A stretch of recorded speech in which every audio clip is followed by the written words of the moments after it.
Okay, yeah, thank you very much for this introduction, and also for inviting me to this seminar. And it's actually Edgar Taylor I'm grateful to, and Christopher Muhosi, who have invited me, and Edgar Taylor has organized the seminar. So thank you. I'm really very excited also to be with you here today in your History and Archaeology seminar series. And I'm also grateful for Anatoly Luasampitya who is going to provide some comments on the book, and I really look forward to them, and of course to everybody for being here online and in the room. So I know that I'm quite aware that I'm speaking to historians probably mostly today.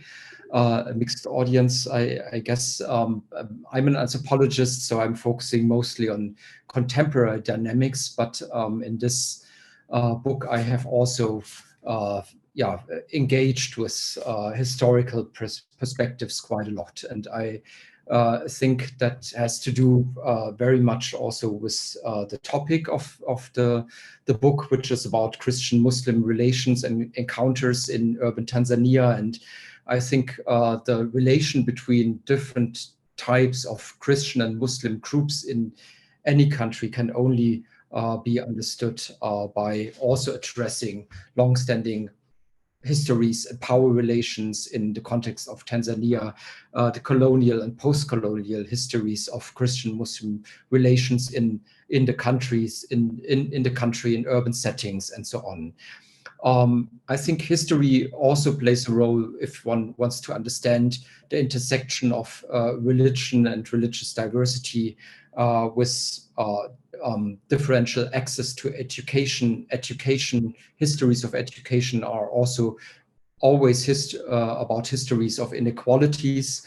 And so it's important to understand how the history of education in Tanzania has evolved and how it shapes the differential access to education also among different types of religions groups. And I think the presence of faith-oriented schools in urban Tanzania itself, of Christian schools, of Muslim schools in the country, is also an outcome and of different colonial and post-colonial histories.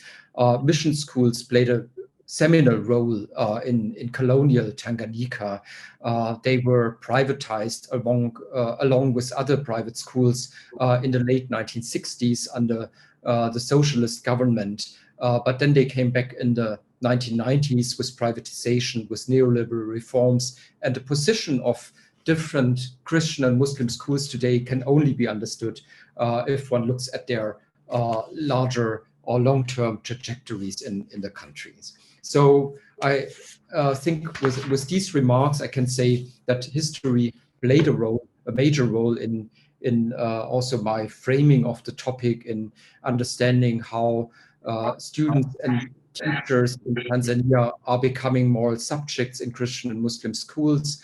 And I have tried to engage with different historical texts and archives and sources, as well as with different religious actors and groups' memories of colonial and post-colonial histories. And so my job in a way was also to bring them together and to understand how these various histories are shaping contemporary dynamics of moral becoming in faith-oriented schools in Dar es Salaam today. So with these remarks, let me just start and going into the book presentation. And thank you,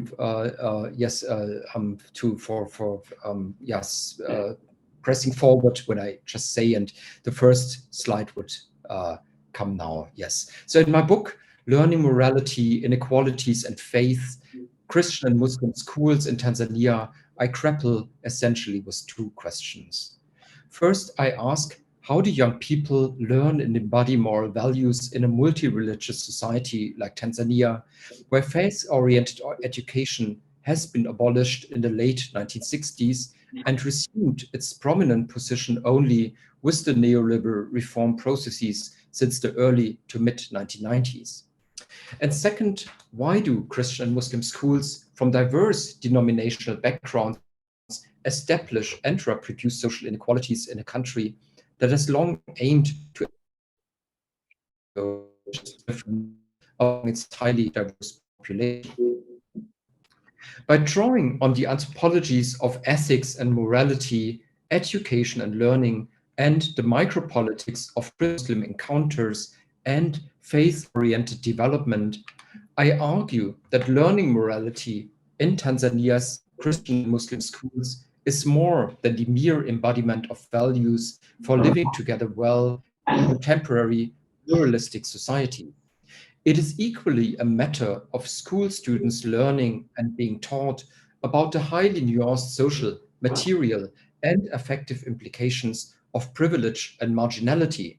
It is about young people's internalization of their unequal socio-moral positions in a country that has long been proud of its largely peaceful history of interreligious coexistence, but has faced growing interreligious tensions and inequalities after its transition to a multi-party democracy and the turn toward a free market economy from the mid to late 1980s onward.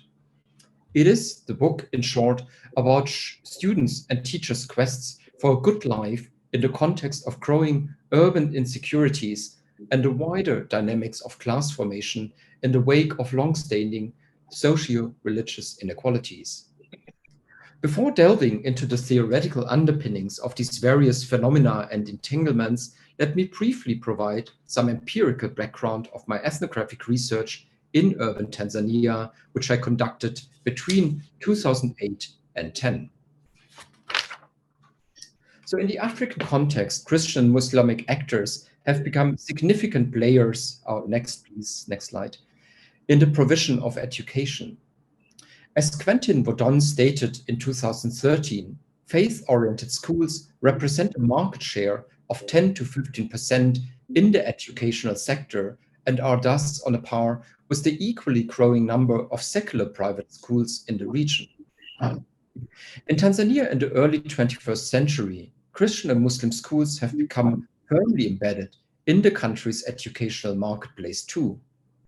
Especially in cities like Dar es Salaam, the growing number of faith-oriented schools reflects the city's enormous religious diversity and its multiple entanglements with historical and global processes.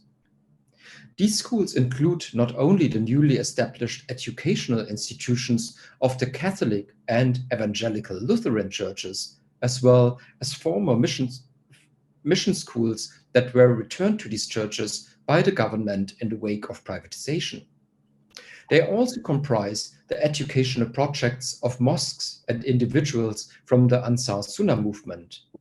This movement was initiated by Tanzanian students by returning from Saudi Arabia and other Islamic countries in the 1980s and is highly critical of the country's national government and the umbrella organization of Muslims in the country, Bakwata. Finally, some schools were established by individuals from the neo-Pentecostal spectrum and are often run like businesses without an immediately recognizable denominational orientation. As in other parts of Africa, these partially very expensive private schools have become increasingly opposed to the even larger number of poor quality, significantly cheaper schools provided by the state, the public schools. And next slide, please. So this discourse can actually be recognized in media discussions on the alleged decline of public education as it was conducted in wide parts of Tanzania in the late 2010s. And at the same time, there was a new category of private schools emerging, and they were so-called quality schools catering mostly to the middle and upper classes. And this is symbolized by this magazine on the right, which is somehow a guide into these private schools of education. And Christian, especially Christian, well-running Christian schools are included among these private schools, a separate category among these schools. And Muslim schools are also part of them, but often they are not that well performing, and so they're not really part of this new kind of private schools that are successful, but schools that are catering to specific families, Muslim families mostly. from less well-off backgrounds. So the emergence of a new market for Christian and Muslim schools in Tanzania's urban centers coincided with families' shifting quests for a good life through faith-oriented education from the mid-1990s onwards. From the late 1960s, when all mission and other private schools were nationalized by the socialist government until the privatization of education in 1995, attending a public school had been perceived as foundational for potentially securing a job in the East African country. But by the early 2000s, Christian private schools in particular had become a new destination in the quest for good education and a means to the good life. In Swahili, it is Maisha Mazuri for both individuals and the collective. As Phillips and Stambach have shown, many families from both Christian and Muslim middle and upper classes invest significant amounts of money to secure the best possible education for their children. The Muslim schools, in contrast, most of which are weaker performing, cater to families from mainly poorer socioeconomic and exclusively Muslim backgrounds. For these families, Islamic schools are often the only chance for their children to get a higher education. This quest becomes particularly pertinent at the level of secondary education, where the weakness of the governmental education system have decisive implications for the life chances of young men and women, and I'm going to delve deeper into this later on. Furthermore, both Christian and Muslim schools are appealing to their clients due to their promise of combining high-quality secular and moral education through diverse types of faith-oriented learning, thus claiming to provide a holistic training to their students. In my ethnographic research, I focused on altogether 6 faith-oriented schools, which I chose with the aim to shed light on diverging ways of learning and embodying values in Dar es Salaam's Christian and Muslim schools. As Baumann and Saunier emphasize, doing comparative fieldwork in educational settings is crucial in order to understand how schools become distinct cultural places where overarching values of a society are taught and embodied in specific ways. They also urge that it is only through comparative field research that pointed contrasts and surprising internal consistencies between and within educational settings become visible. Next slide, please. Out of the 6 schools of my study, 2 belonged to the Catholic Church, one on the primary and one on the secondary level. Furthermore, I conducted fieldwork in 2 secondary schools run by the Africa Muslims Agency and a Reformist mosque, respectively. Finally, I did research in 1 primary and 1 secondary school that were established privately by a neo-Pentecostal pastor since the mid-1990s. While the 4 Christian schools admitted students of diverse religious and denominational backgrounds, the 2 Islamic schools functioned as so-called seminaries and admitted exclusively students of their own faith. Furthermore, all schools of my study depended on partially substantial school fees, even if they relied simultaneously on the funding of an international development organization, as the African Muslims Agency funded school did. Furthermore, all schools operated under the government's secular curriculum, but in addition, they were dedicated to teaching moral values and religious content. And I think this is important to emphasize. So these schools were not madrasa, Quranic schools, or Bible schools of the Christian churches, but they were schools embedded in the curriculum of the government system and also controlled by the government, but had this specific faith orientation. The Muslim seminaries taught Islamic knowledge and Arabic classes, and there was an obligatory midday prayer in the on-site mosques. In the Catholic schools, religious knowledge was taught in Bible knowledge or divinity studies classes, and church attendance was mandatory. The Pentecostal schools had classes in Dini, in Kiswahili religion, and or in pastoral program instruction, as they called it. With this focus, the schools of my study distinguished themselves from government schools, which they associated with poor academic performance and their alleged inability to cope with the moral challenges of urban lives. So in a highly competitive urban educational landscape, how faith-oriented schools categorized themselves was essentially also a matter of strategic self-positioning to attract new clients. And next slide, please. So discourse can be seen in several murals that I found during my fieldwork in Dar es Salaam in 2010. And they show how, in a way, education is a contested moral category, appealing to young women and young men to focus on education, on the embodiment of moral values in a context, in an urban context of Dar es Salaam, which is perceived as morally risky, as morally, potentially morally corrupt. And there are all kinds of destructions that are visible in these murals, and where young students are in a way addressed and appeal to focus on their studies and to remain true to themselves, as it is being said. To avoid evil groups and keep education in mind.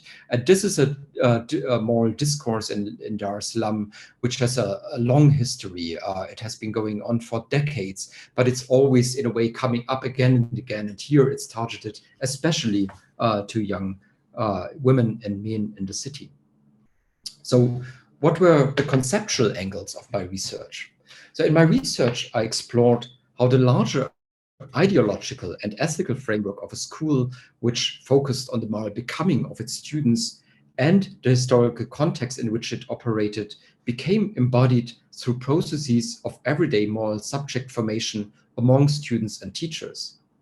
This perspective was illustrated well in an interview with a young woman whom I called Teresa King.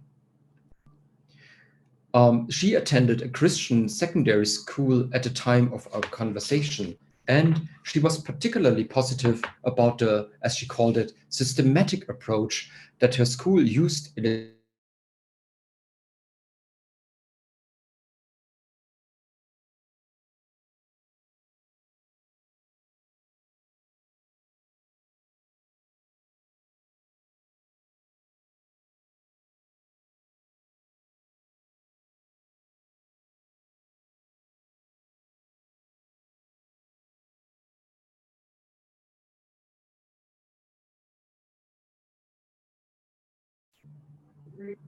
This meeting is being recorded.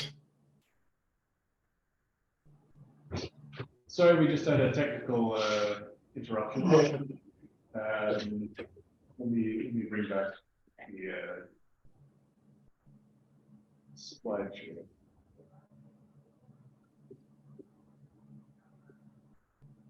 Is that? Yeah, we're now. Sorry, we missed you about or had an interruption about a minute ago. So. Did you still hear the explanation about the murals, or? Yes, but when you started talking about Teresa King, I think is where we start with the introducing Teresa King's quote again, or? Yes, yeah, that's important. Okay.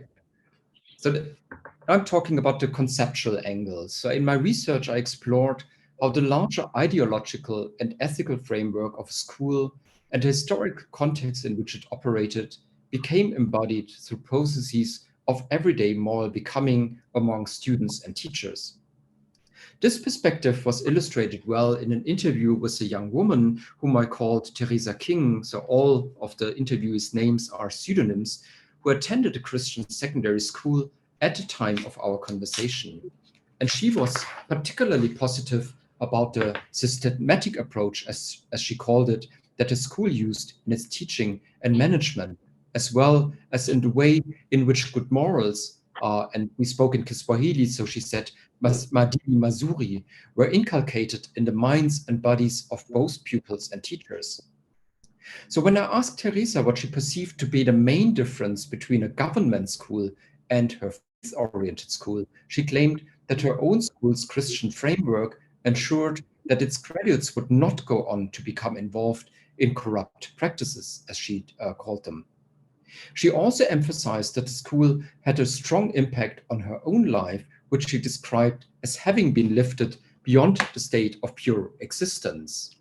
So next slide, please. So she said, I can say that the church school has helped me a lot in my faith. Every day you are told that you're not supposed to commit sin. You're given examples of how people get healed, and this is how you know that God exists.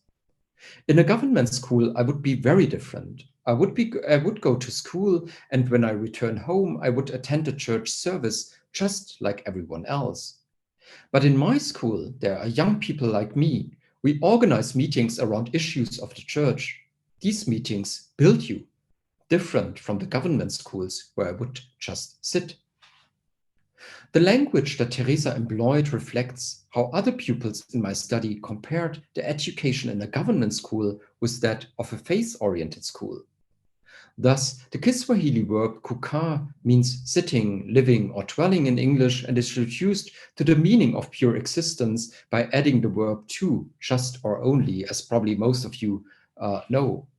The use of the verb kujenga, in turn, emphasizes the widely described capacity of faith-oriented schools to build or make grow. Although my interlocutors usually left open what exactly is built in a particular context, for example, a person's individual faith, a community of people, or a sense of belonging. So in my book, I explore students, but also teachers' quests for a good life through three interrelated conceptual angles. Next slides, please. First, as Teresa King's quote has shown, quests for a good life in faith-oriented schools include the search for moral meaning, both with regard to strong academic performance and material success, but also as they relate to all other aspects of life involving questions about values, worth, and virtue, as Fisher has termed it.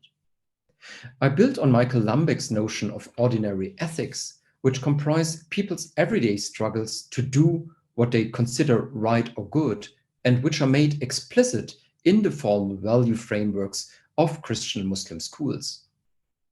These ethical frameworks, which materialize in the mission statements of these schools, in lessons on religion and or morality, and in church or mosque services, position such schools in relation to each other, but also in relation to government schools, as I have said previously. They also become embodied and modified or challenged, these ethical frameworks, in the everyday interactions between and among students and teachers, who often perceive themselves as studying and working in morally superior schools. In my book, I show that this enactment of values in everyday encounters is a highly situated process, one that is often fragmented and partly conflicted. Building on Samuel Schielke's work, I understand the learning and embodiment of values as practices that are characterized by ethical convictions, aspirations, and certainties, as much as by contradictions, juxtapositions, and impossible equations. Moral embodiment, or moral becoming in religious settings, entails the ethical desire to establish continuity in one's life, as Sabah Mahmood has shown, as well as the preparedness to reflect on the ambiguity of selfhood, as Marlus Johnson has argued. While anthropological studies of moral becoming usually refer to specific socio-historical settings, research on ordinary ethics often says surprisingly little on how everyday moral experiences and practices are interlinked with larger processes of power and inequality. As Didier Fassin has argued, morality and ethics are often intimately linked with economic and political dimensions. So in my book, I argue that notions of and aspirations for a good life in Tanzania's faith-oriented schools are imagined and embodied by students and teachers in relation to large-scale historical and political economic forces in colonial and post-colonial settings. These political economic contexts define the school's structural and curricular frameworks and implicate them in processes of nation building, for instance, through the implementation of global and national policies and reform agendas. Furthermore, the mere existence of these faith-oriented schools and their position in Tanzania's educational market today is deeply entrenched in wider reconfigurations of the relationships between the post-colonial state, society, and the neoliberal economy as described by Mbembe and Ferguson. These various dynamics highlight the fact that faith-oriented schools, which are both state projects and religious projects in the context of transnational governance, mold everyday practices of moral becoming among Tanzania's young citizens in relation to religious belonging and marginalization, class formation, and larger urban and global transformations. Third, my book shows how students' and teachers' quests for a good life in faith-oriented schools are being shaped by the politics of Christian-Muslim difference and the formation of socio-religious inequalities in contemporary Tanzania. My argument builds on Suarez and Larkin and Meyer, who all call for the study of Christian and Muslim ideas, practices, and organizations as part of overarching historical configurations and within a single analytical framework. The book provides an understanding of the common and simultaneously highly unequal historical grounds on which the individual and collective quests for good life in Christian Muslim schools are based. It demonstrates that aspirations of embodying faith, religion, and values, while being central to moral becoming in these schools, acquire their place in specific educational settings and individual lives only in their entwining with larger colonial and post-colonial histories of religious difference and education, as they were analyzed by, for instance, Thomas Ndaluka, Mushi, and others. The comparative angle shows that the articulation and re-articulation of moral religious belonging in faith-oriented schools always involve broader interactional and institutional configurations of social power, as Altglas and Wood have termed it, and thus have implication for the study of religiously diverse settings more widely. And I will come back to this point later, but first, let me give a brief overview of the structure and chapters of the book. So next slide, please. So the book is divided in two parts. While the first part explores the historical background to the emergence of the new generation of faith-oriented schools in Dar es Salaam, the second part focuses on students' and teachers' experiences and practices of moral becoming in specific Christian and Muslim schools in the city. After introducing into the conceptual and ethnographic foundations of my study in the first chapter, in chapter 2 I describe how Christian and Muslim encounters in urban Tanzania have been shaped by entangled histories of religious difference and education in pre-colonial, colonial, and post-colonial settings. I argue that Christians and Muslims' diverging access to education since the early 20th century has been central for shaping notions of socio-religious inequality and difference during the colonial and post-independence eras. Combined with recent educational shifts caused by World Bank policies and government reforms, these histories have sustained the belief, especially among revivalist Muslim groups, that they are systematically denied access to education and positions of power until today. Furthermore, the language gap that resulted from Tanzania's post-independence language policy and education has reinforced the growing popularity of church-run schools in the stratified educational landscape, where a good command of English becomes a condition of success. Next slide, please. So this slide actually shows an overview of the number of secondary schools in Tanzania in 2008. And you can see that between the early 2000s, and this was the time when World Bank and IMF funded programs of school reform, education reform were introduced in Tanzania, that the number of government schools has actually gone up or increased steeply.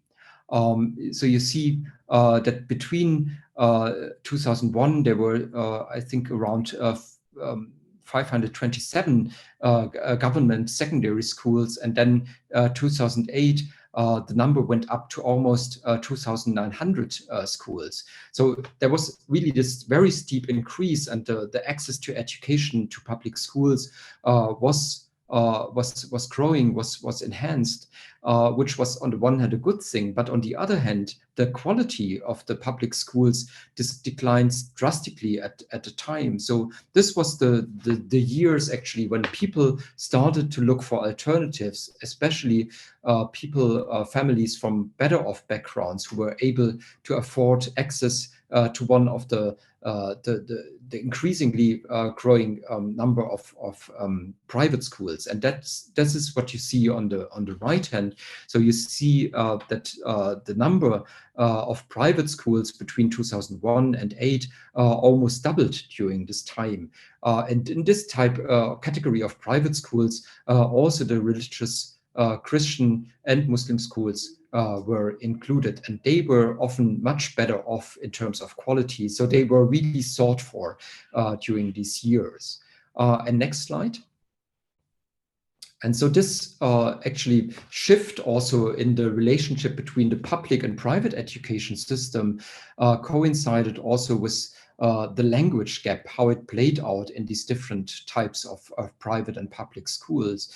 So those of you who are familiar with Tanzania's educational system, it's very much based on the British education system, which was inherited from colonial times. And you see that on the preschool, nursing, and primary school level, Kiswahili is the mandatory language of instruction also in public primary schools. So starting on the secondary level, English becomes the mandatory language of instruction, and this has consequences for the quality of education, because in public schools often there are not sufficient numbers of teachers who are really well trained in English. So the same goes for students who have been educated in the primary education system. They learned English as a foreign language mostly, and but not so much.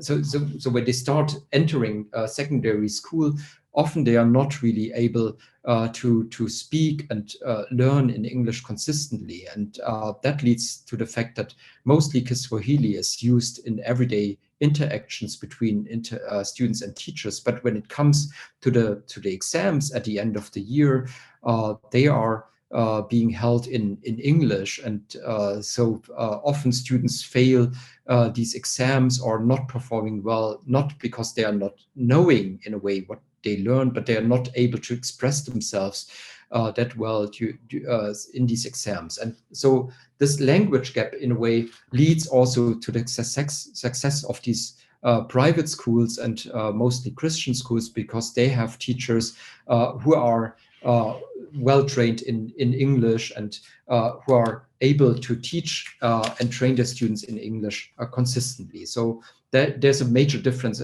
which is in the performance of these schools, which is very much linked to the language gap, which is an ongoing discussion in Tanzania, has been an ongoing discussion for decades, but has never been solved. So the book in chapter 2 addresses this larger context. So then chapter 3 explores how the development of the education system in post-colonial Tanzania has become entangled with the politics of governing religious diversity and difference in Dar es Salaam since the 1990s. While official statistics maintain that religious affiliation in Tanzania is distributed equally among Christians, Muslims, and people with so-called local beliefs, such numbers and the government's claim to be religiously neutral are hotly contested. Furthermore, processes of religious diversification that include the growing public presence of revivalist actors like the Ansar Sunnah movement or the Pentecostal churches have reinforced intra-religious competition and polemics over the last decades. I showed that these conflictual dynamics in the public domain have not only impelled the state to establish order, for example, by regulating religious instruction in schools or by registering or deregistering religious organizations. They also present a moral challenge for students and teachers who are highly aware of public perceptions of their institutions' religious networks and their efforts to further expand their claims in public domain.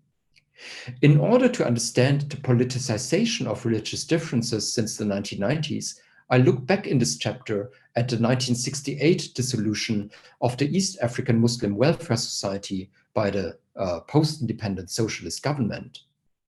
This society is the most prominent example of an Islamic organization declared unlawful in Tanzanian history, and the case is still widely referred to by Muslim revivalists and scholars of religion as an Islamic crisis.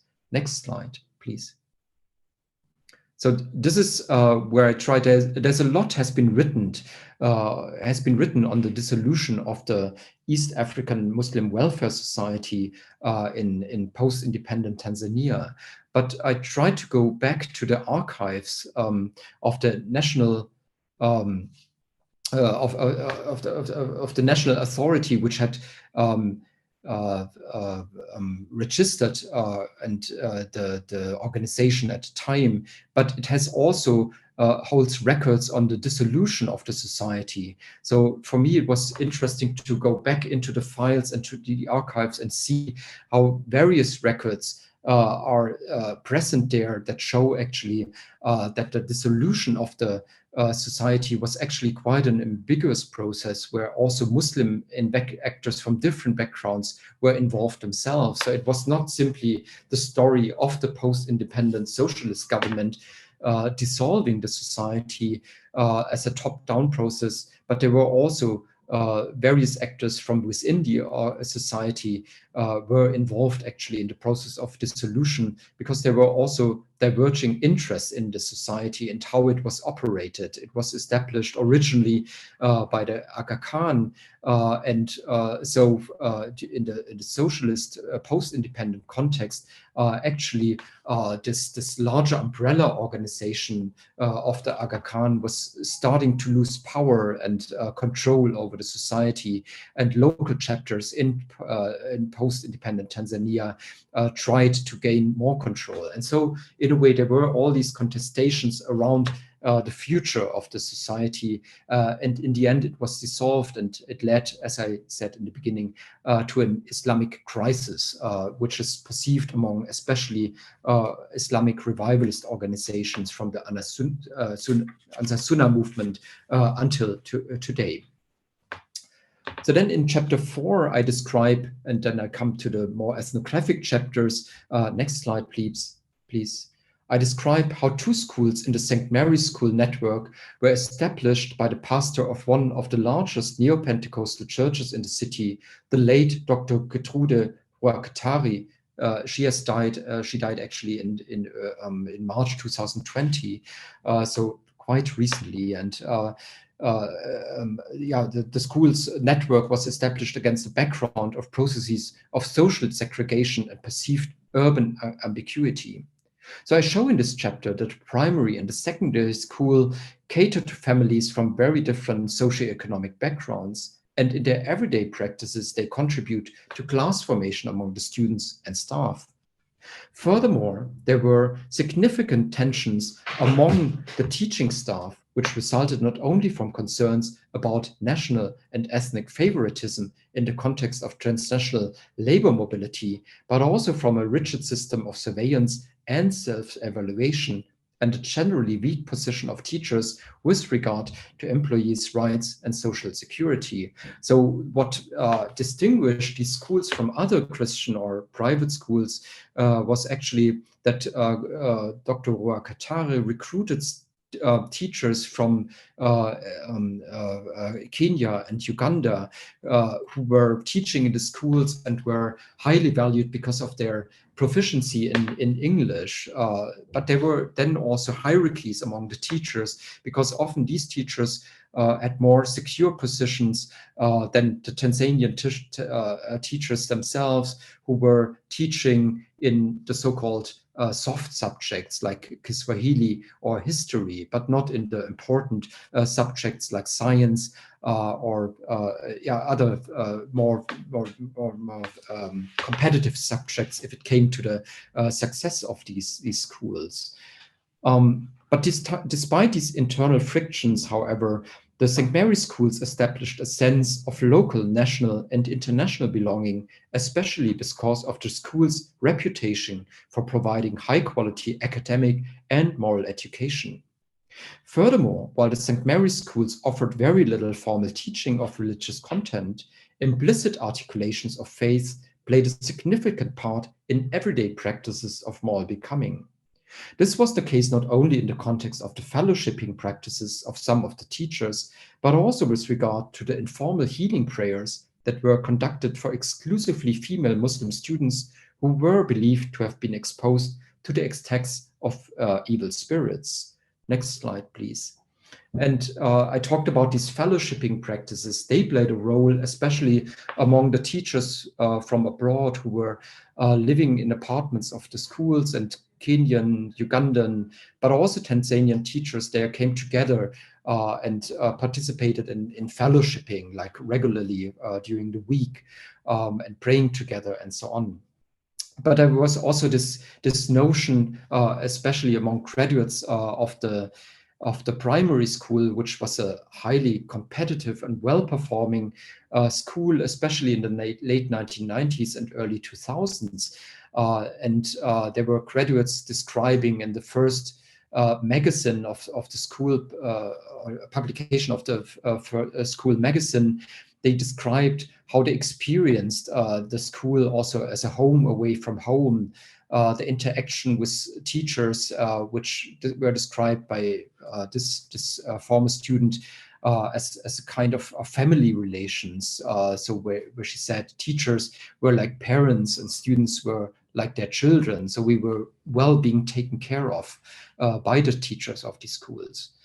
But there was also this other side of the school where neo-Pentecostal influences became visible, for instance, and especially in the spiritual healings taking place. And it was exclusively female Muslim students who were said to be exposed to the attacks of evil spirits. And this is a discourse actually in the neo-Pentecostal context, where the idea is if students performed badly or failed in exams, that they were troubled by spirits in their families, in their Muslim families. And so healings were conducted in schools, and they were usually guided by one teacher. She came from Uganda. She was a strict or very strict neo-Pentecostal believer, and she took the students to a separate room where they performed these healings. And so this was one of the way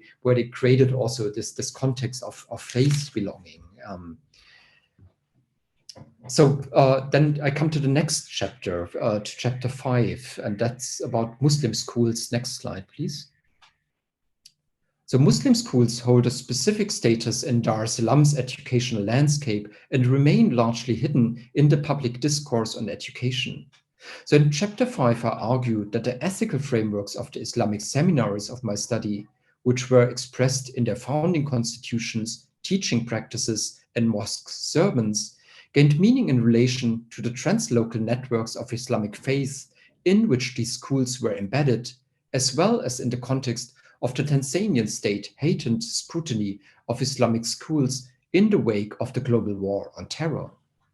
The first seminary was established by the Africa Muslims Agency and depended strongly on the funding by Islamic development organizations until money transfers from Kuwait and Saudi Arabia were significantly reduced since the early to late 2000s.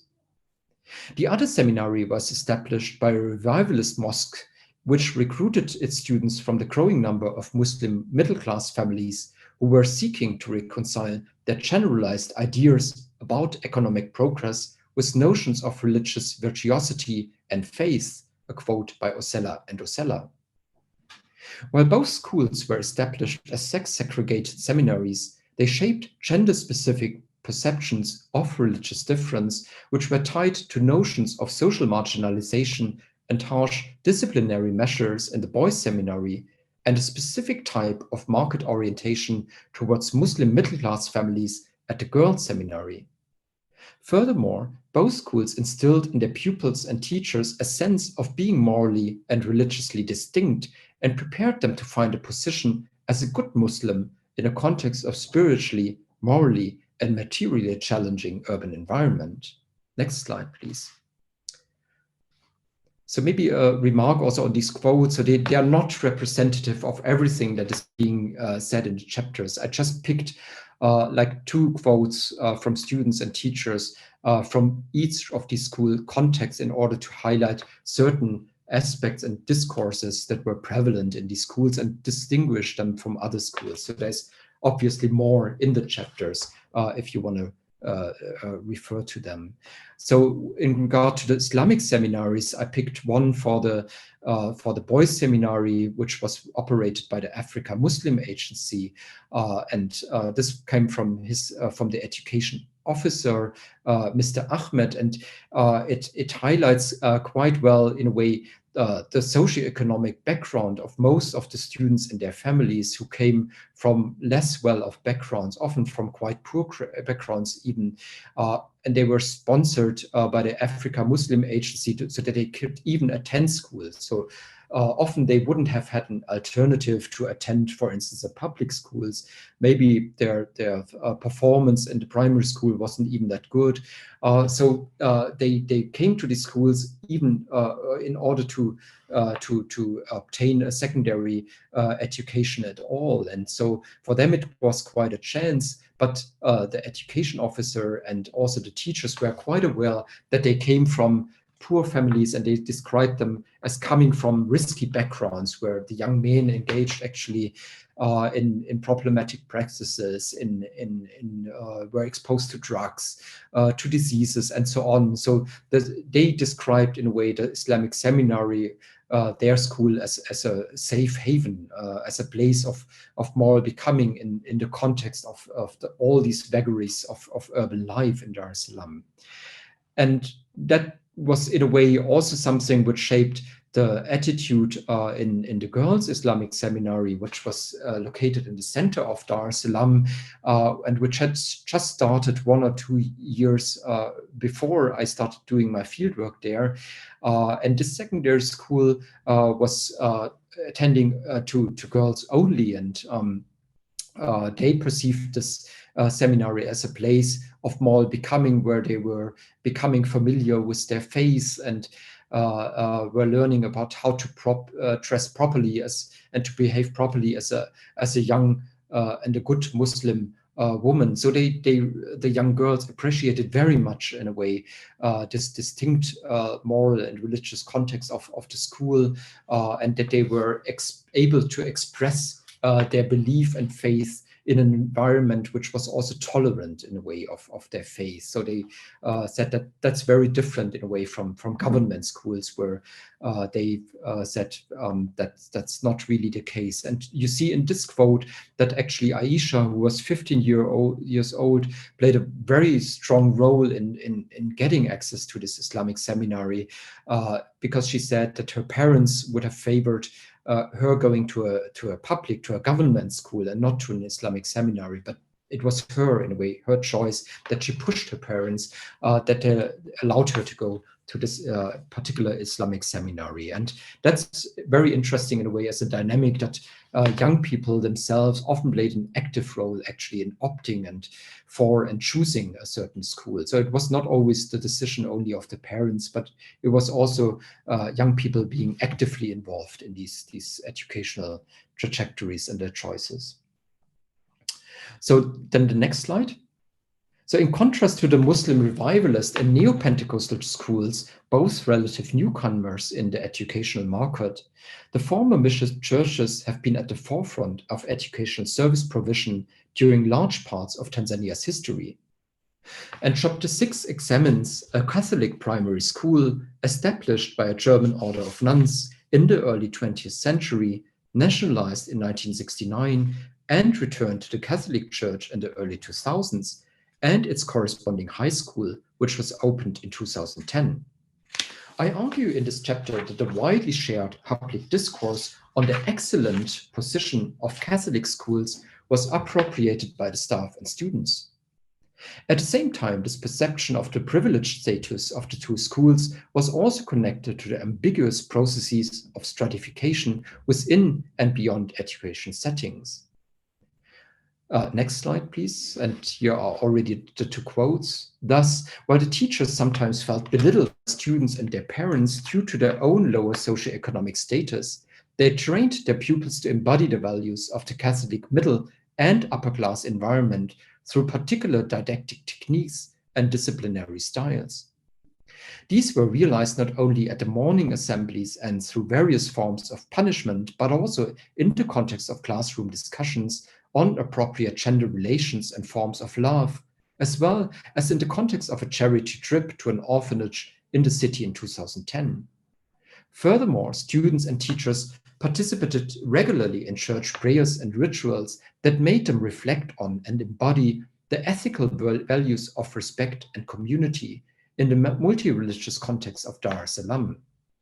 So some of these aspects are expressed in the quotes here, and one is by Mr. Robert, who was a teacher in the St. Joseph primary school, and he said that the teachers were actually working for the students. They were well aware that these students were coming from wealthy families and who had a lot of money and paid a lot of money actually to the school so that their children could go there.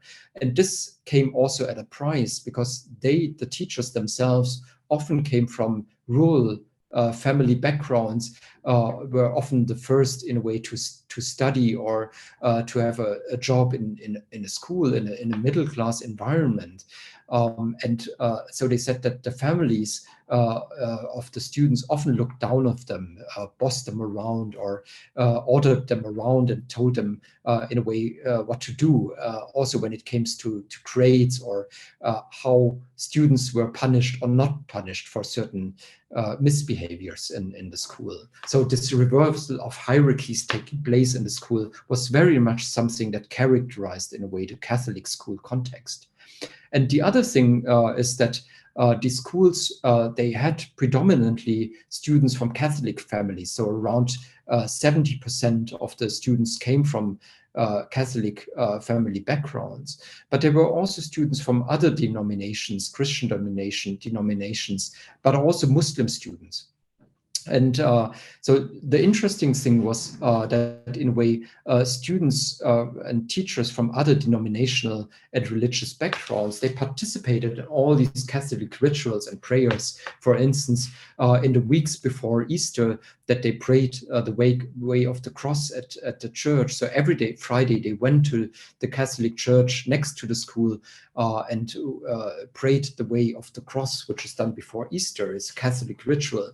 And usually they didn't really perceive that as problematic, but they said that in the multi-religious context of Dar es Salaam, they were actually very much used to being exposed to very different religious practices and ideas. So they didn't have trouble in a way performing these rituals, but they said that inside they were adhering to their own faith. And then on Sundays, they were attending their own church, like for instance, Carolyn, who I quoted here, but also Muslim students who said that they were praying on Friday at the mosque, or then if it came to their own homes, that they were doing their prayers there. So when I come, the conclusion of the book compares the dynamics of moral becoming across Dar es Salaam's Christian and Muslim schools by highlighting how practices of learning values shape and reshape students' and teachers' relationships with the world in partly similar, but also highly specific ways.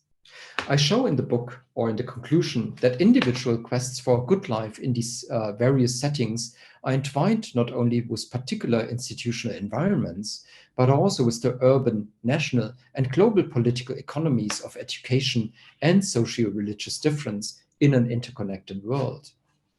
I therefore end my book with a call for more systematic attention to be paid to the dynamics of power, politics, class formation, and processes of institutionalization in anthropological studies on religiously diverse settings.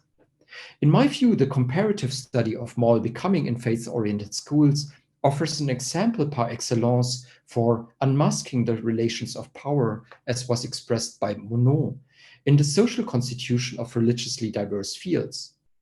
The exploration of Christian and Muslim schools in urban Tanzania within a joint analytical framework not only requires thorough attention to the political economies that structure the formation of diverse religious environments under the influence of globalization and capitalist market expansion. And this is something which has been written about by Birgit Bayer and Ami Stambach. And that are ultimately at the root of establishing such a vibrant market of faith-oriented schools in urban Tanzania in the first place.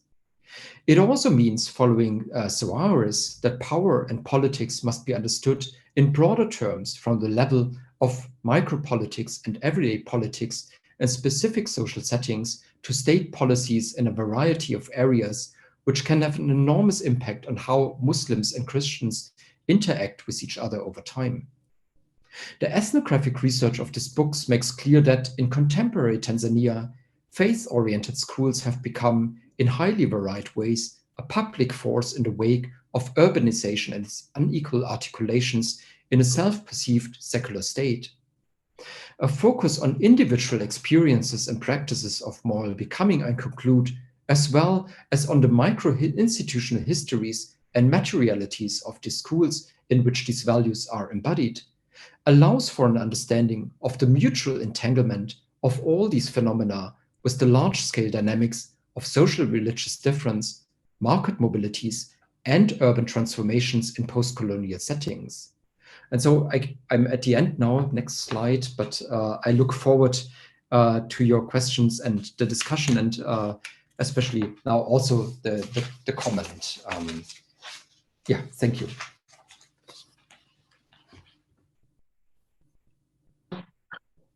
Thank you very much for that presentation. You'll hear from our microphone that we have some construction outside the window, but I think that we've gotten the presentation very well, and I'll just hand it over directly to our discussant, Anatoly Blossom-Puja, who is a very capable Stiftung Fellow in the Department of History, Archaeology, and Heritage Studies.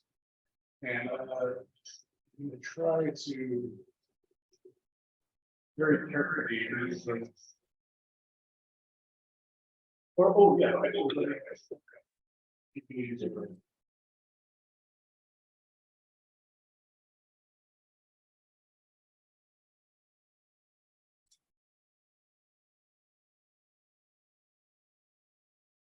I don't know.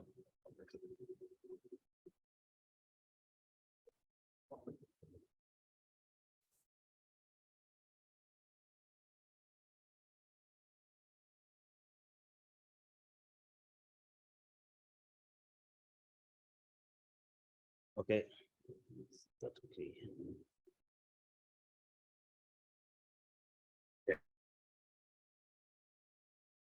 Thank you so much, Dr. Edgar.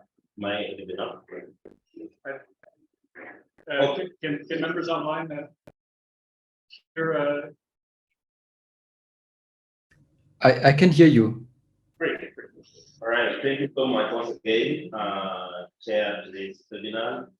It is a pleasure and an honor to read and discuss this piece of work, and I'm glad to take this opportunity to give some comments.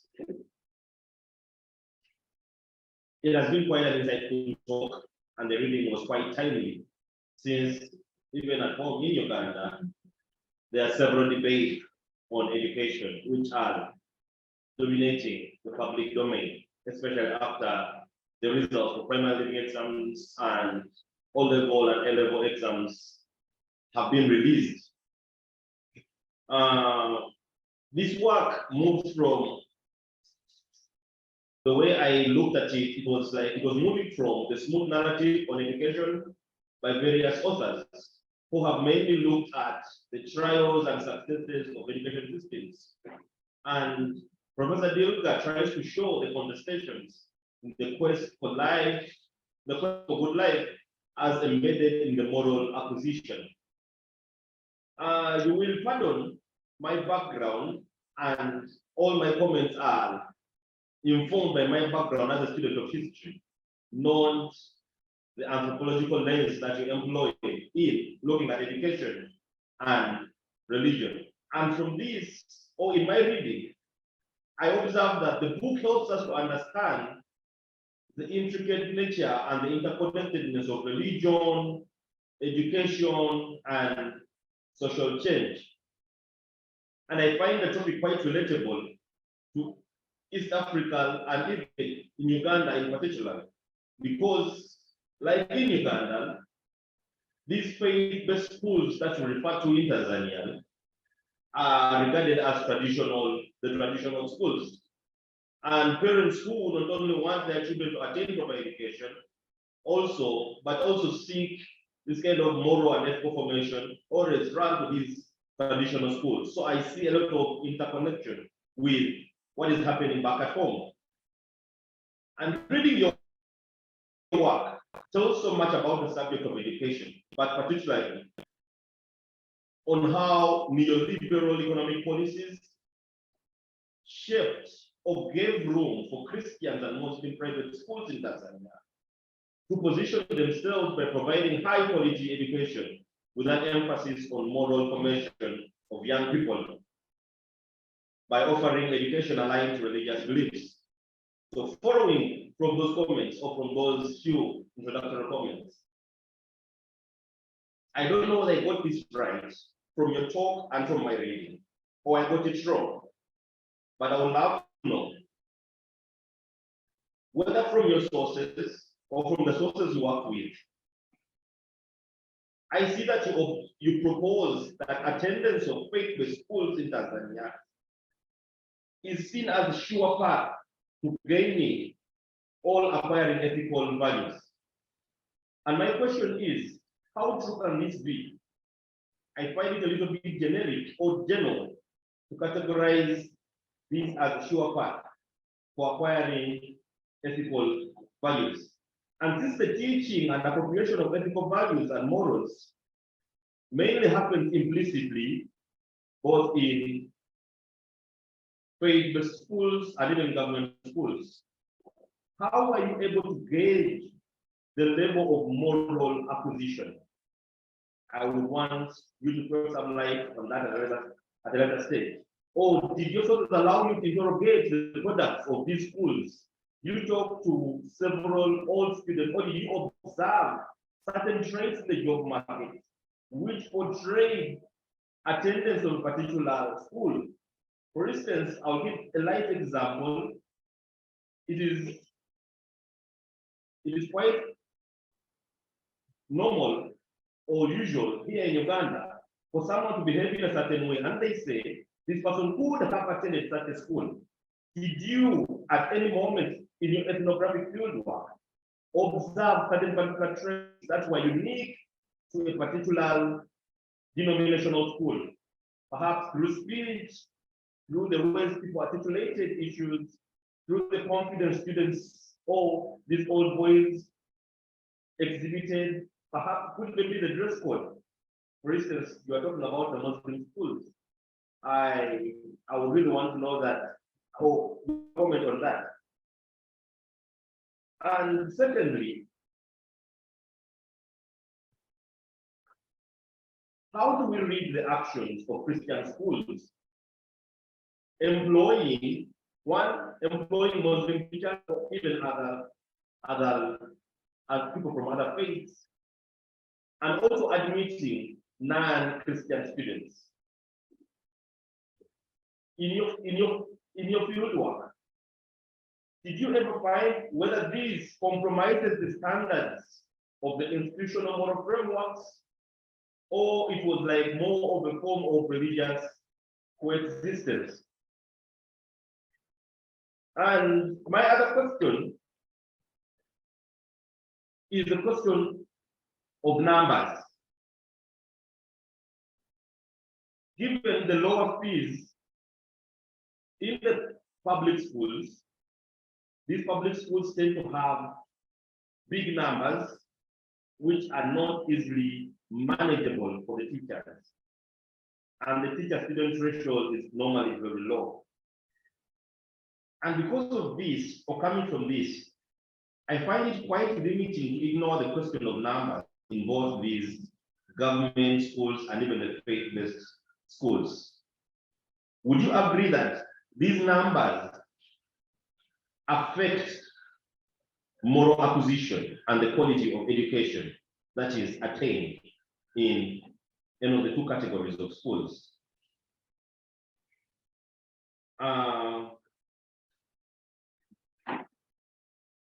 In my reading also of your work, I wondered, what do you in general make of the poor performance in the government schools vis-a-vis the faith-based schools? Somewhere, and even in the talk, and even in the introductory chapter, you bring out Miss Martin, and Miss Martin tries to dissect the reason for poor performance in government schools. Yet these government schools used to be at the top before the mid-1990s. When I read this and I saw a shift at a certain stage, and people are shifting to faith-based schools which were offering quality education. And even in one of the slides you showed, I don't know, one of the slides, it was a slide on the newspaper pull-out, and they're reflecting on what they used to offer then. Education system used to be very good then, and right now people are opting for private schools. I was wondering, did your sources allow you to interrogate what went wrong or what could have gone wrong to guarantee or to lead to this kind of shift?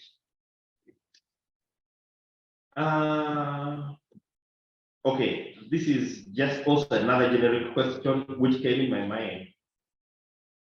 And from your ethnographic observation in both schools, faith-based schools, did you ever observe any kind of manipulation of religious beliefs for business gains? And given that people of Tanzania opt for education that is, especially people in the middle class and the upper class, opt for this kind of education which is aligned to religious beliefs,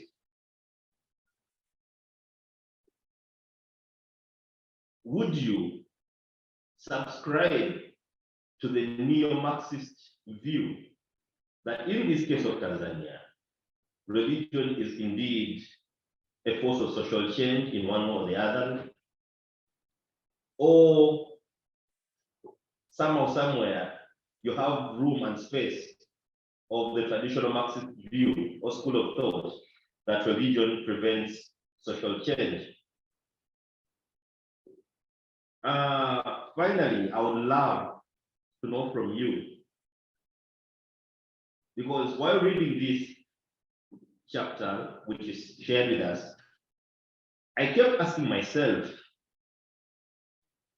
what is the religious orientation of the author? And it always kept disturbing me on each and every page. Okay, this argument, is Professor Dilger a Christian or a Muslim? And as a PhD candidate currently conducting field work, I still wonder how, and I would love to know, how you were able to mitigate the challenges and limitations of the multiple personalities that you possess during this field work, because as you declared, you are of a different skin color with the Tanzanians. You are in their communities and talking about sensitive issues, especially issues concerning religion and the outcomes of morals.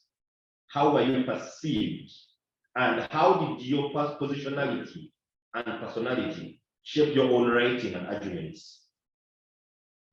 those are my few comments or questions.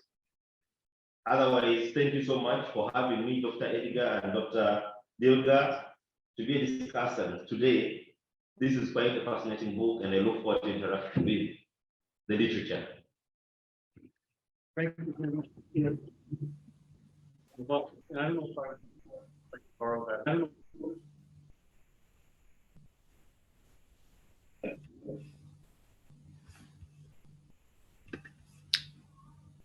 So should I reply? Yes, please go. Okay. Yeah. Well, thank you so much for these insightful comments and for your close reading of the introduction and your really insightful questions. I think I'm not sure if I can answer all of them, and I had also sometimes a little bit hearing problems, or connection problems. But I try to cover as much as I can. Maybe I just start from the last question, and because you're completely right. I mean, this. How did my positionality also shape access to these different types of schools? There were various factors involved here. You already said I was coming from abroad, from Germany. I'm a white person, so it was also in these terms that it was already challenging in a way to enter the field sites or the schools. But I think I have quite some long-standing research experience in various parts of Tanzania, and I think what helped mostly is that I speak Kiswahili, which I think wouldn't be. I mean, to conduct research in Tanzania without knowing Kiswahili wouldn't be possible, and I think that in a way established trust quite quickly.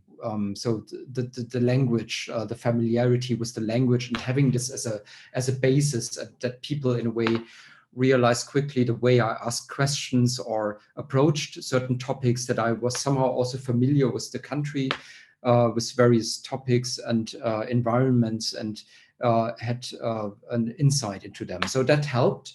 My own background, I was raised as in a evangelical Lutheran environment.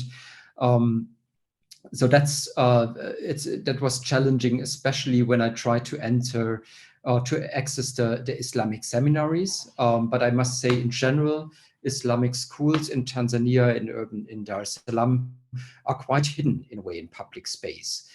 So it wasn't really easy for me to find them, but also not for my Tanzanian, mostly Christian friends I had in the beginning.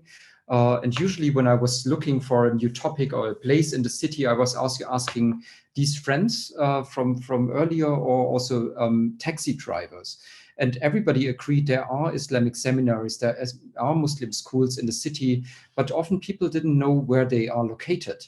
And not even taxi drivers didn't know. So I really needed to find actually people to guide me to these places. And there was one Muslim student who was coming from Zanzibar, and I met him through a friend, and he took me to two of these Islamic seminaries, which were hidden behind walls. So it wasn't really well recognizable from outside that they were Islamic schools. So only an insider would know, someone familiar with the schools and the environment. To one school, the Africa Muslims Agency, I gained access.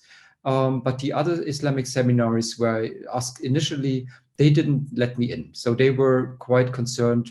I'm not sure if because I was not a Muslim, but also because of the political sensitivity of the topic of Islam and Islamic seminaries in Tanzania.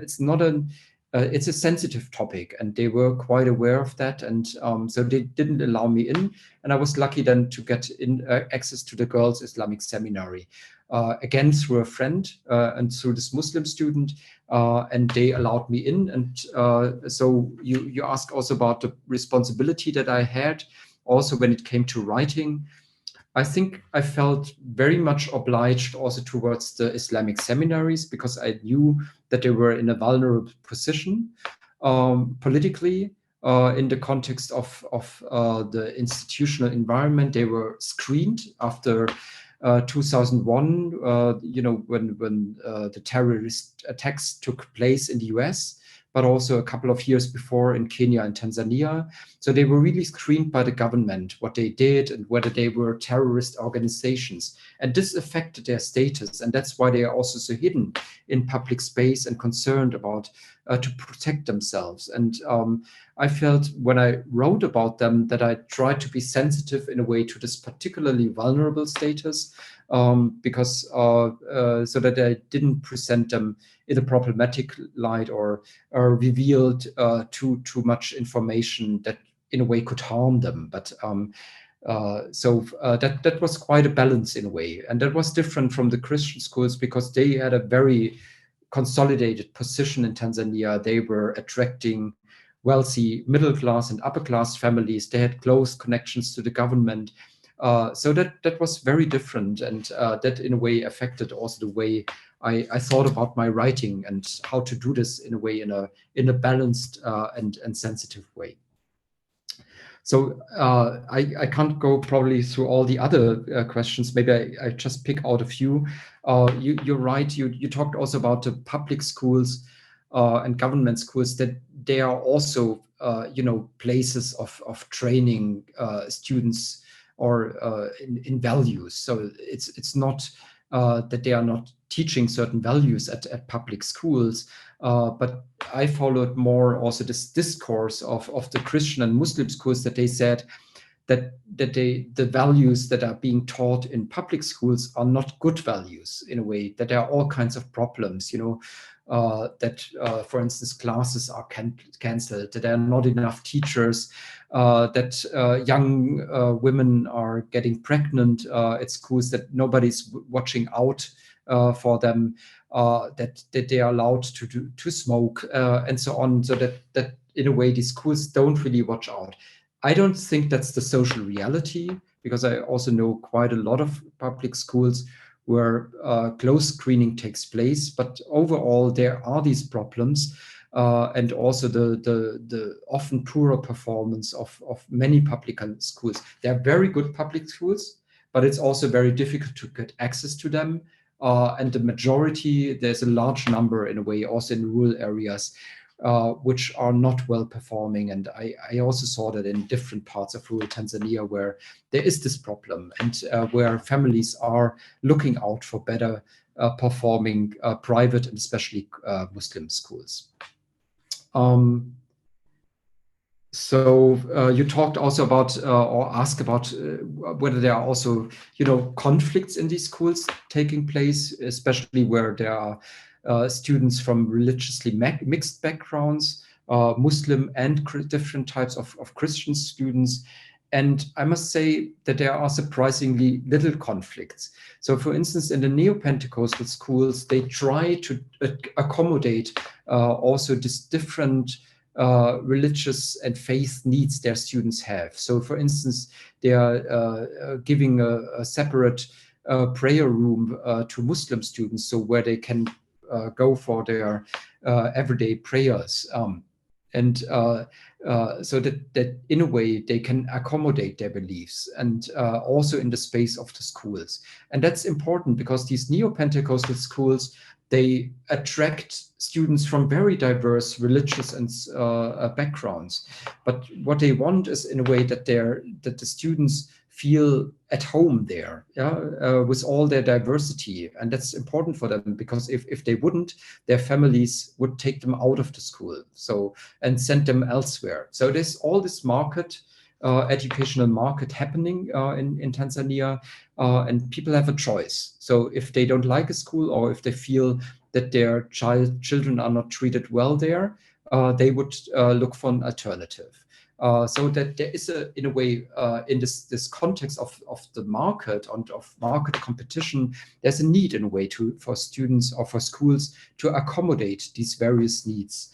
And so there are sometimes some conflicts and frictions, but often they are quite quickly solved if it comes to faith orientation. If I talked about these conflicts in the Catholic schools, which have to do with the different differences in social backgrounds of the teachers and the families they cater to. So because they often feel in an inferior position, and that creates conflicts. But in a way, they don't have a lot of power in a way of acting on them or insisting on certain things in relation to the parents, for instance, if it comes to grades, because the parents and the families also have power, and so they can push in a way for good treatment of their children, which is completely fine. But when it comes, for instance, to grading or how certain students have to be punished for misbehaviors, then also families are trying to interfere here on behalf of their children, and that creates conflicts in the schools. So I'm not sure. Maybe I come back to other questions later, but I think there were also other questions in the chat. Yes, In the audience in the room. Yeah. Priscilla or Jacqueline would like to maybe pose your question orally. Priscilla, if you're there, if you want to. Hello, Dr. Stephanie. I don't think I will read the question again. You can use it as it is in this. Okay. So yeah, it's a question just for those of us who are in the room who can't see. I can just read it out loud. Priscilla asks or notes that you mentioned that the education system in Tanzania mirrored the inherited British education system. Did you come across aspects of vocational or technical education in the school, or was it largely an academic curriculum focused on learning to pass examinations? How was performance measured in schools, and your sources allow you to find out what was tested? Is morality being tested in like a quantitative way? It's a really important set of questions there.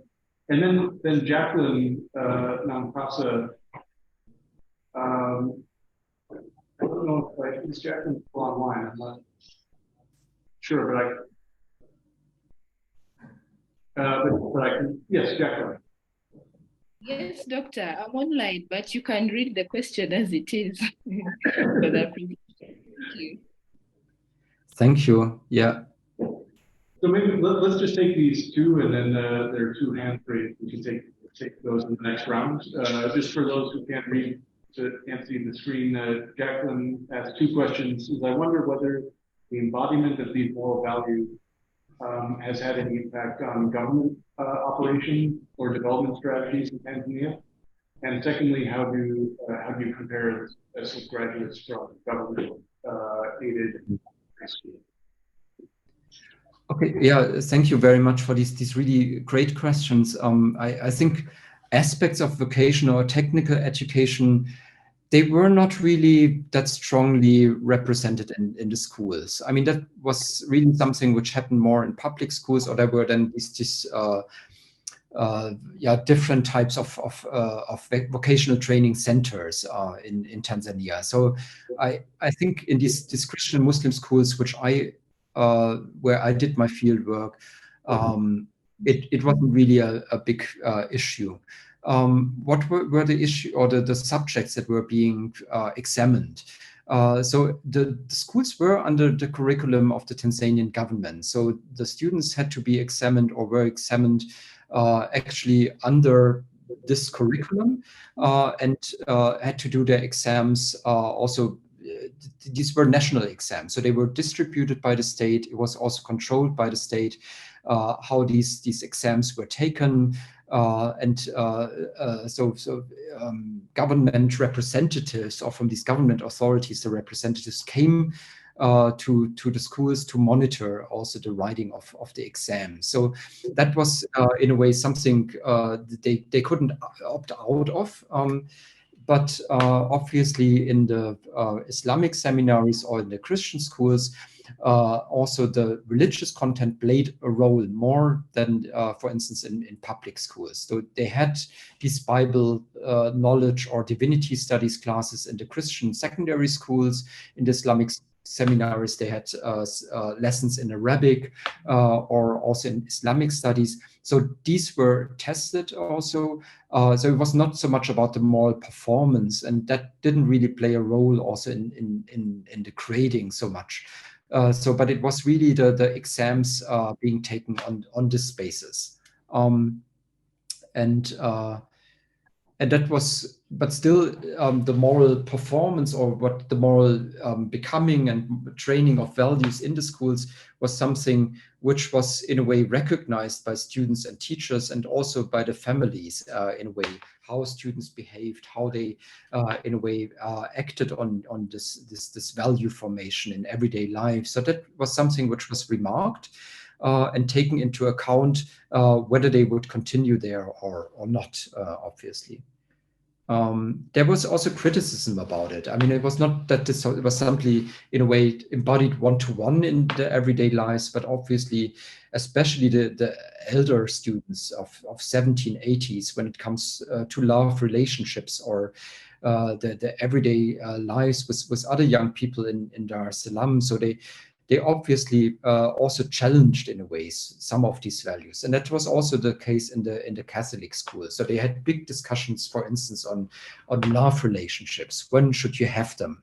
And the teacher who was teaching this lesson, he insisted that in a way, love and sexuality should wait until marriage, and the students were quite shocked about this and said, in the contemporary world, that's not possible. So they negotiated it also in the school settings, in the context of these morality or religion classes. And the next questions, did these, the embodiment of values, did it have any impact on the government operations or development strategies? So the Christian schools, and especially, the Catholic schools and the evangelical Lutheran schools, they were operating under these churches.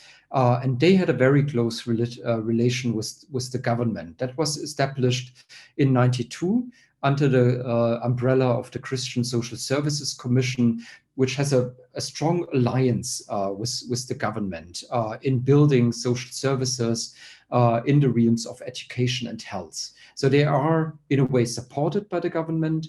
They, at the same time, support the government in building these social services. So there is this alliance there.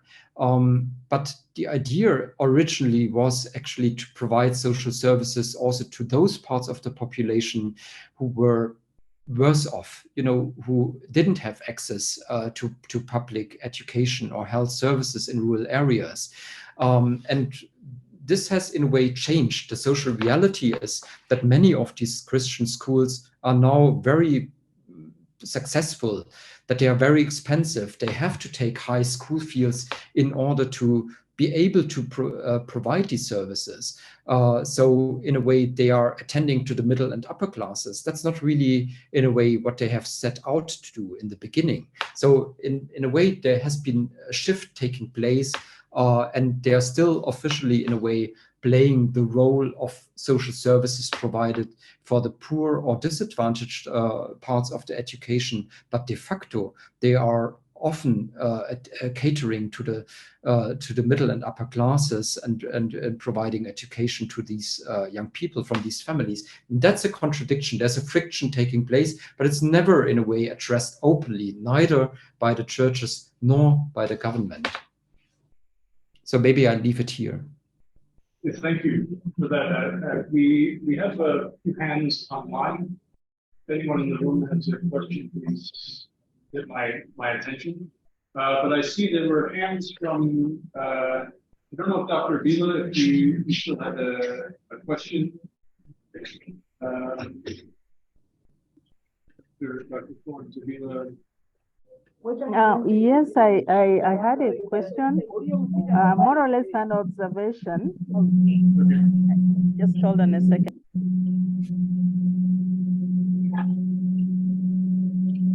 Yes.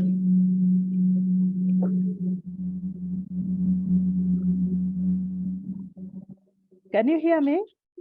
We can hear you now, yes. Okay.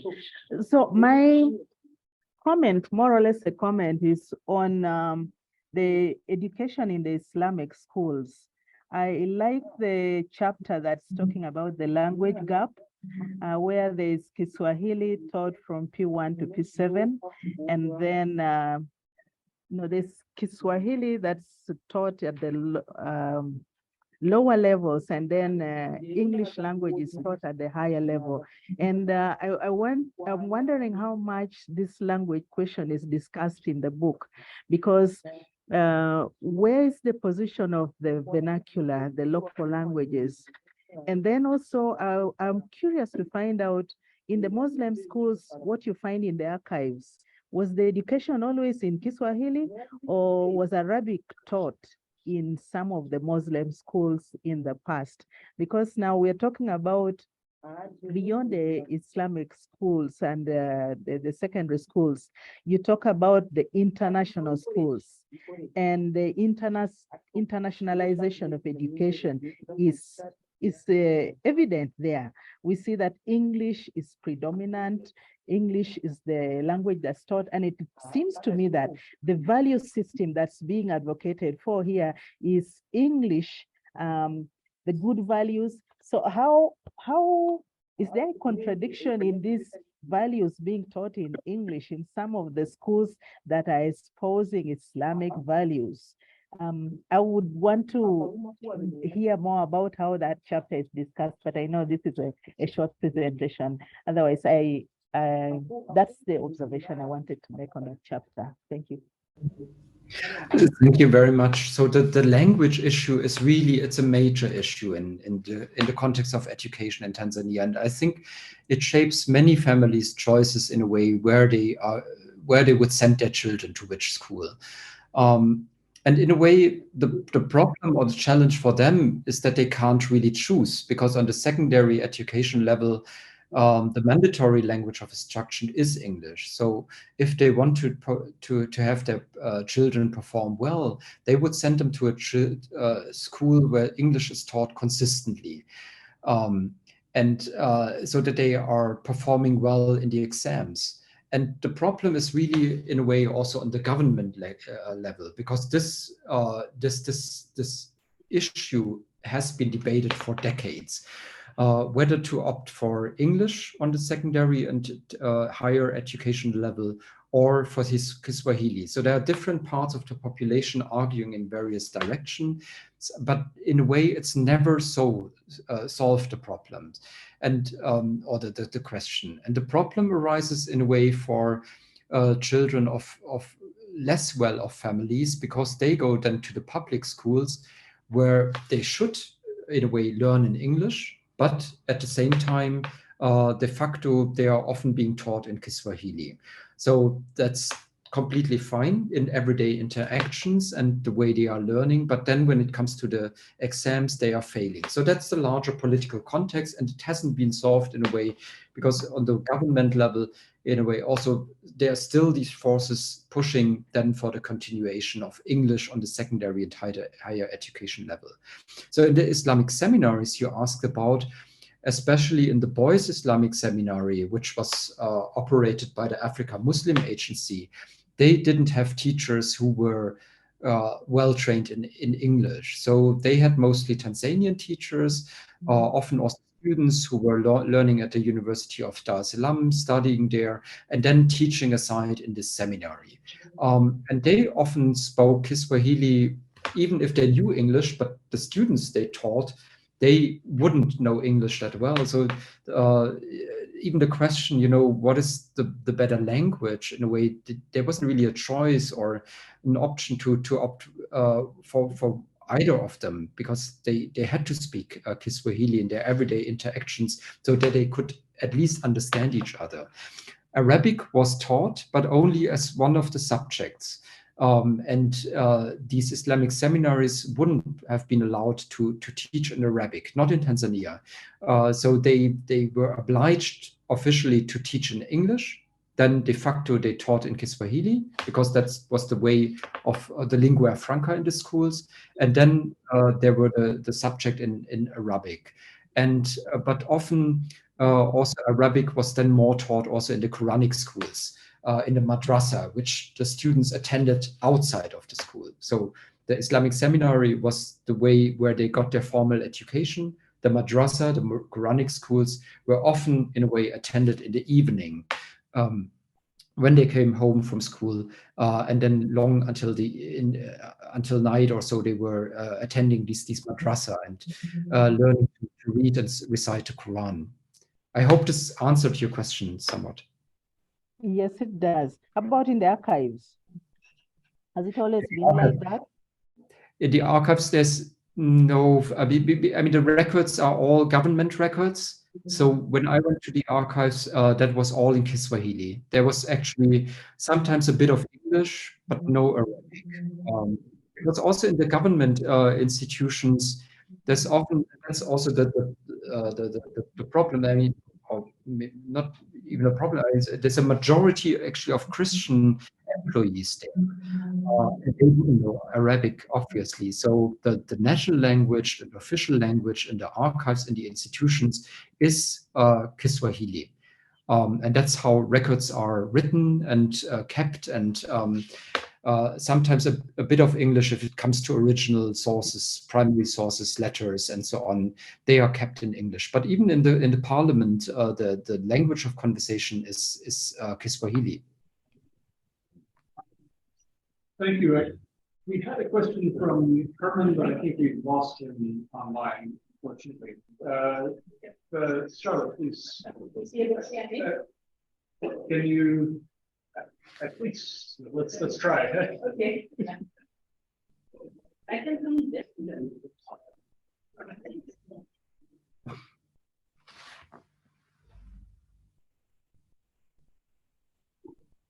Sorry. Thank you very much, Professor, for the very, very insightful presentation. I just wanted you to comment on the proliferation of Islamic seminaries and what this curriculum was in this kind of seminaries, and maybe a follow-up question on that. Do you in any way attribute the high literacy rates just before the 1990 neoliberal policy establishments to this kind of education that was both the religious as well as government? Yeah, well, thank you very much. I hope For time, if we could take it around, just because we're running out of time. Yeah.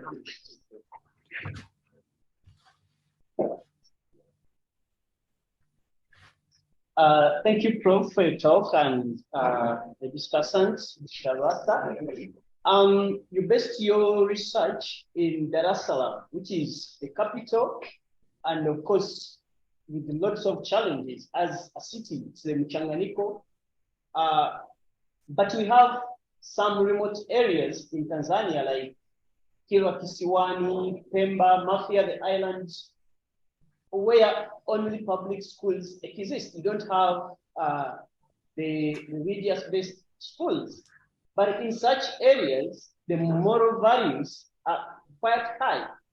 So how do you match that with the popular, like it's only the religious schools that have really done a commendable job in instilling moral values? And the last one is about the traditional African institutions, which really played a leading role as far as moral values and ethics are concerned, which viewed a morality from a communalistic, humanistic, and anthropocentric point of view. And so does this mean that the invasion or the coming of universal religions like Islam and Christianity diminished them and they are no longer active. It's only the religious institutions and schools, for that sake, that are having a hand, that all the actors in moral shaping and manifestation. Thank you so much. We have one more question.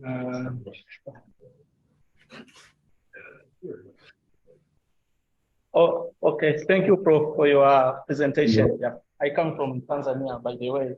Most of your faces are new here.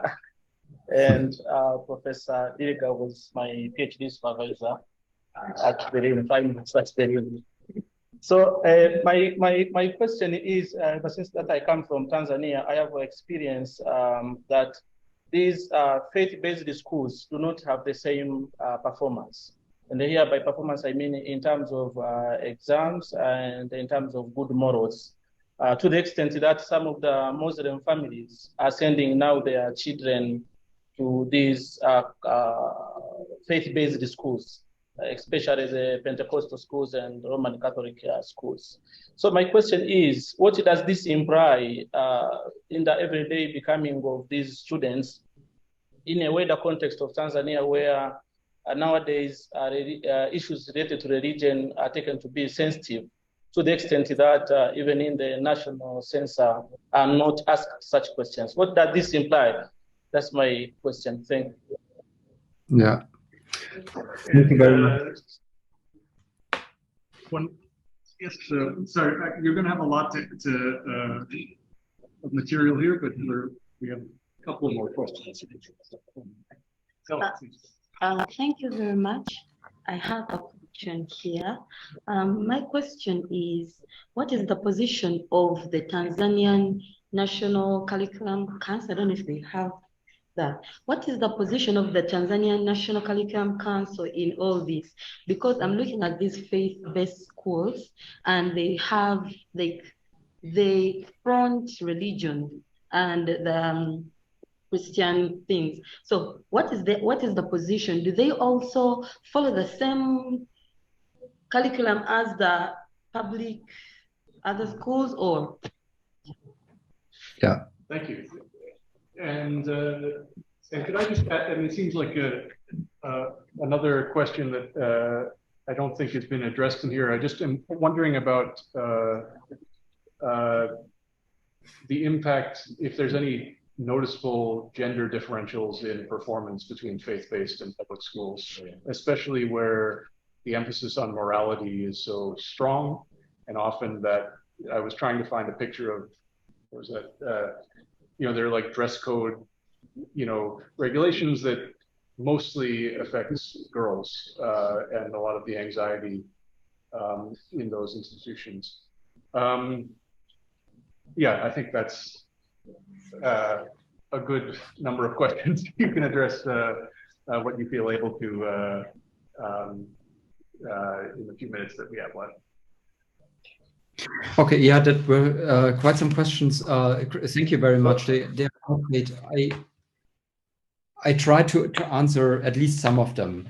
There was this question of the what is the position of the national Tanzania curriculum, and as I said, I mean all these schools, these faith-oriented schools, Christian and Islamic seminaries, they are following the national curriculum. So they have to teach in a way the curriculum that is provided by the state.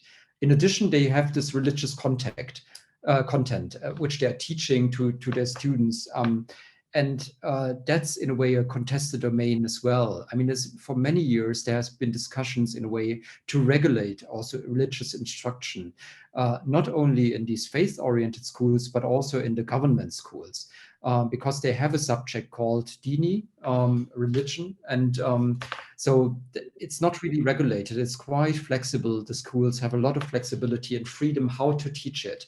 and the Tanzania Institute of Education is trying to regulate the subject, but it's quite contested, especially also among different Muslim actors, because the revivalist Muslims, the Sunnah movement organizations, for instance, they want to have a certain type of Islam and form of Islam being represented and taught there. That's quite different from the National Islamic Organization, Bakwata. So who is represented? Who gets to say what is being taught in these subjects? And so that has been a discussion for years, and the Institute of Education hasn't really solved it until today. So that's how sensitive and how contested this domain is, and the government in a way wants to do it right to all these different religious actors and include them somehow, but that's in the end it's not really possible, because often there are opposite and mutually contradiction positions between the various religious actors. Then I was also good to see Simon. Hello, and you asked also about religion being a sensitive issue in Tanzania, and that's true, and that speaks very much in a way also to the previous question, how the government in a way tries to handle the position of these various faith-oriented actors in schools in Tanzania. So in a way they try to accommodate them, and but at the same time they're trying to control them, and especially those organizations, churches, mosques, individuals who are in a way transgressing also certain limits in a way, and moving outside of the scope of the law, obviously, but also outside of the scope what is in a way officially tolerated or accepted. It hasn't to go against the law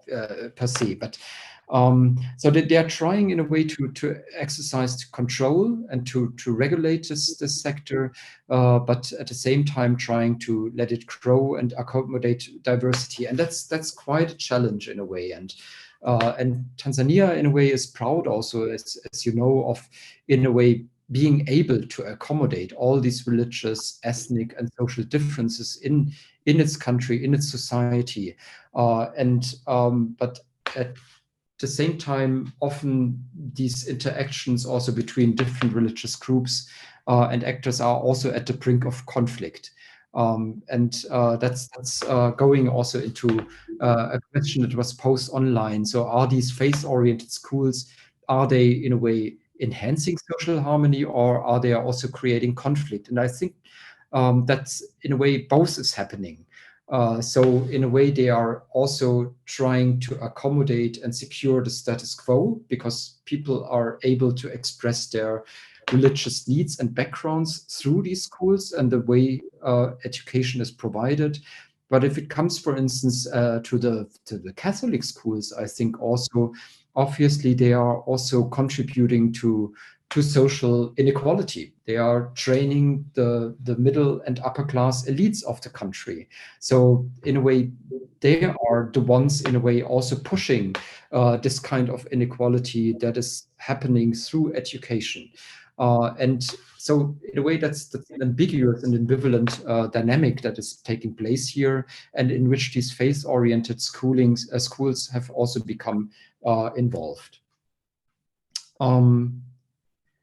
So I don't know how much time we have still. Well, we can take another just few minutes, a couple of minutes for you to, Yeah, there was one question about, obviously, I mean, there are all kinds of other institutions in Tanzania, traditional institutions, families, public schools. All these are in a way training their students or young people. You know, they're engaged in their moral value formation. So it's not what I say in the book or argue that these Christian and Muslim schools are the only places where value formation takes place. It's happening in all kinds of other contexts as well. That's obviously the case. What is specific about them, I think, is that all young people have to go through education, and many are striving also for secondary and higher education these days. So that's when they have a choice whether they want to go into a public government school or in a private Christian or Islamic school. And so many are opting, if they can afford it, for a Christian school, even if they come from better off Muslim backgrounds, the families, because they say value formation or moral training is better there than in public schools. It's not that they say that the public schools are not teaching values, but they say that they are not as good as these Christian schools in teaching values. So they want to send their children there. And you ask about other places, for instance, like islands like Pemba, Mafia. And I found it so interesting in the Islamic seminaries that there were young, especially also in this Africa Muslims Agency seminary, there were young men who were coming originally exactly from Pemba, for instance. One student was coming from Pemba, he had grown up there. He went to Zanzibar to get an education there. He lived with his uncle, his paternal family there. But then he wouldn't have been chosen after primary school for a government secondary school. So in order to attend a secondary school, he came to stay with his family in Dar es Salaam. And from there, he was sent to the Africa Muslim Agency Islamic Seminary, where his family sent him.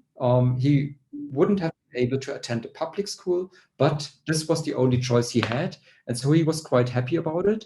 But it wasn't the case that, I mean, he said if he had a choice, if he had more money or his family had more money, he would have moved on to a Christian school, because he said the life chances. So you see, all this educational market is highly stratified. And ultimately, it's a lot about money as well, to which school you can send your children, or, to which school you have access. And there was, I think that's, there was the question about literacy. I think Tanzania did a great job, especially in the post-independence period, actually to train students and to lower also illiteracy rates. So that was really something which, in a way, also the government under President Nyerere achieved, with this push for universal education to lower illiteracy rate. But then, in a way, neoliberal reforms came in due to the economic problems also the country faced in the late 70s, early 1980s. And the push for privatization, in a way, entered also the educational domain. And there was a market of schools and educational institutions being established, and the competition taking place. And obviously, that also led to a growing social inequalities also in the educational domain. I mean, in terms of illiteracy rates, I think access to education, to primary education, has really gone up, also with privatization, with the push of these transnational and global reforms in the educational domain. But at the same time, quality in education also suffered in the public schools, as I showed, and other categories of schools like the private or faith-oriented schools, in a way, came up. Maybe one final word about the Islamic seminaries. I think it's important to mention that the Islamic seminaries I looked at in my study were really from this revivalist background of the Ansar Sunnah movement mostly. So there are other Islamic schools in Tanzania which come from different strands of Islam, especially from the Gülen movement. It has the Sufi background. The Gülen movement is from Turkey originally. So they have established quite a number of schools successfully over the last 15 years or so. The so-called, they are called FESA schools, and they are very successful actually in Dar es Salaam. So they don't advertise themselves as being Islamic so much or having a Muslim background, but they are catering to very to the middle and upper classes in Dar es Salaam from all different backgrounds. So also from to Christian families. They are quite successful, but they wouldn't in a way be really comparable also with the Islamic seminaries I looked at in my in my study. So there's a PhD study I'm supervising in Berlin by my student Christina Mashimi, and she's looking at the Gülen schools. But as I said, these are different kind of category, but still coming from this Islamic or Muslim context. So that's also quite diverse. I think that's important to keep in mind. Well, thank you so much for the presentation and discussion. This has been really a fascinating set of issues to get to discuss and also hear about your book.